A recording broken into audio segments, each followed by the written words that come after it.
For a moment, it looked like the Indiana Fever were spiraling. Caitlin Clark was sidelined with an injury. The team looked exhausted, scattered, and ESPN had already drafted their headlines declaring another loss. The media circled like vultures, the doubters laughed, and some even whispered that Diana Taurasi's infamous prediction about Caitlin learning the hard way might be coming true. But then, something happened that not even Clark's biggest supporters saw coming. Without their star rookie on the floor, the Fever stepped onto the biggest stage of their season and shocked the entire league.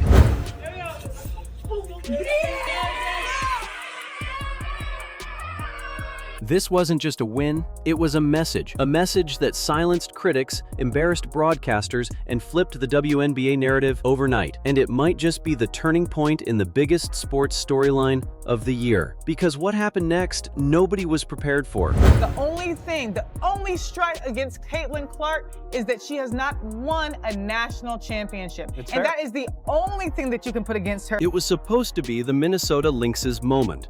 They were the favorites, the dominant team, and they were facing a Fever squad missing their headline rookie.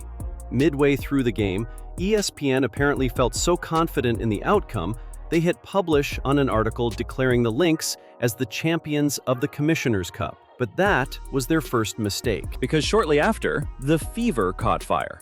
Down double digits, they launched a brutal 18-0 run that completely turned the game on its head. The very headline ESPN published was still live as Indiana took control of the game, and it remained posted until the final buzzer confirmed they had gotten it embarrassingly wrong. Screenshots spread online like wildfire. Fans couldn't believe the arrogance, but more than that, the Fever players took note. They saw the lack of respect, and they responded by making history. And that's the worst part of all this, is the new fans are sucking the life out of the WNBA right now. It's just the truth.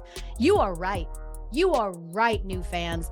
There has never been more viewership because of Caitlin Clark. Without Caitlin Clark, many assumed Indiana wouldn't survive against the WNBA's top team, but that night the Fever didn't just survive, they dominated. Natasha Howard delivered an MVP-worthy performance, leading with strength, confidence, and consistency. Sophie Cunningham showed why she's one of the toughest guards in the league. Aaliyah Boston and Lexi Hull locked in defensively. The entire team operated like a machine, one that no one saw coming. This wasn't a lucky night or a fluke. This was a statement. The Fever can win in big moments, even without their superstar. And for the first time in weeks, the locker room looked united again. Not broken by adversity, but bonded by it. As news of the Fever's win broke, something strange happened online. Instead of praise, a wave of criticism emerged. Some fans and commentators rushed to dismiss the win entirely, claiming that because Clark didn't play, it didn't count, that it wasn't a real championship, that it should have an asterisk. There's never been more attention.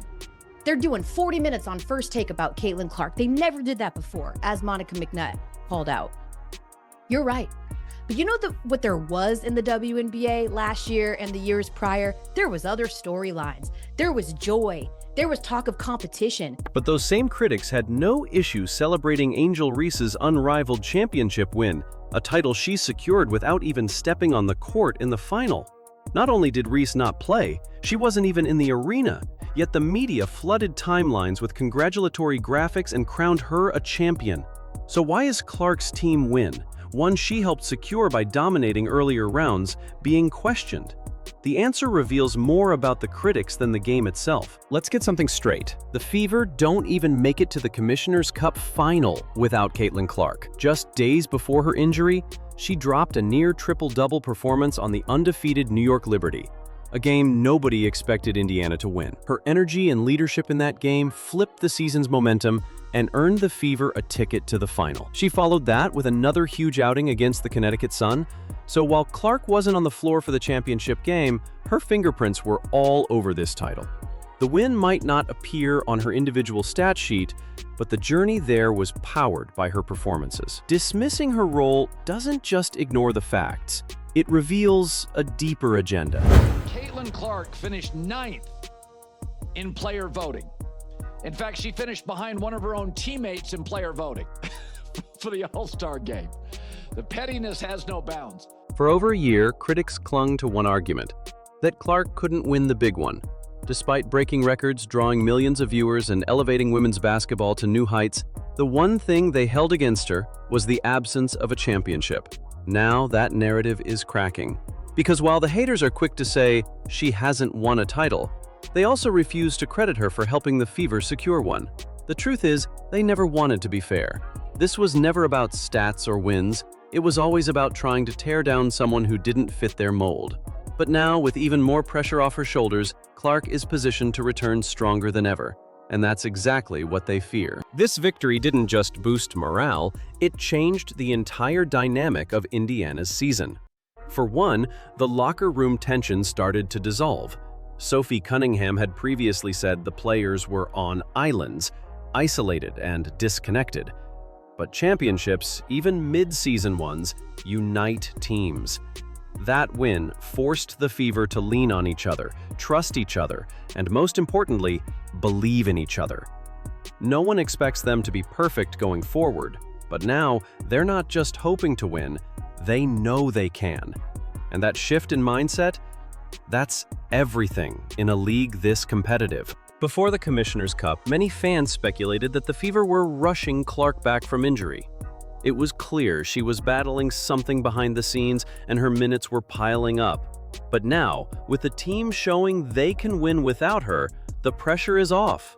Clark doesn't have to be a superhero every night. The Fever are now in a position where they can prioritize her long-term health, not just short-term survival. And already, we've seen signs of that. Instead of listing her as a last-minute decision, the team has started announcing her absences in advance. That's not just good strategy, it's smart leadership. When Clark does return, the Fever won't have to burn her out immediately. With Ari McDonald stepping up and the team's chemistry improving, Clark can be gradually reintroduced to a system that's already working. That's a luxury few rookies get. Most have to carry the weight of their team from day one. But now, Indiana can let Clark ease back, stronger, healthier, and more dangerous. And as trade rumors swirl and cap space opens, don't be surprised if Indiana makes another move. This team isn't just playing for headlines anymore. They're building something sustainable. When All-Star voting came out, Caitlin Clark ranked 9th among guards.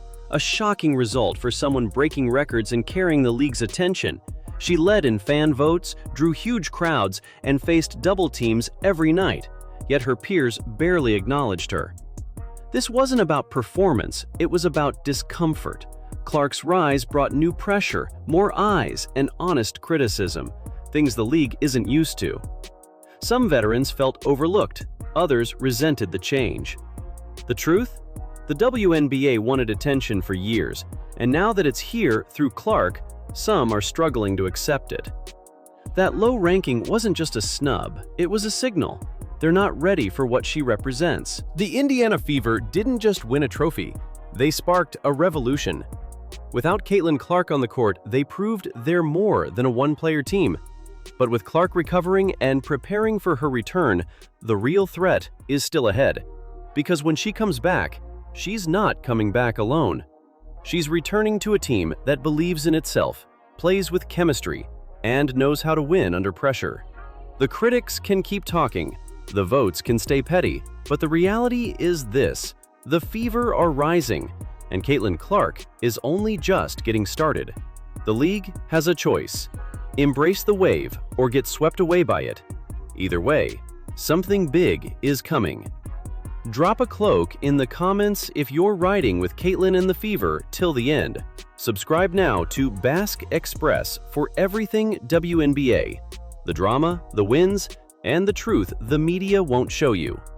Like this video if you're done with the noise and ready for greatness. And don't forget to share, because this isn't just a game. This is history in the making.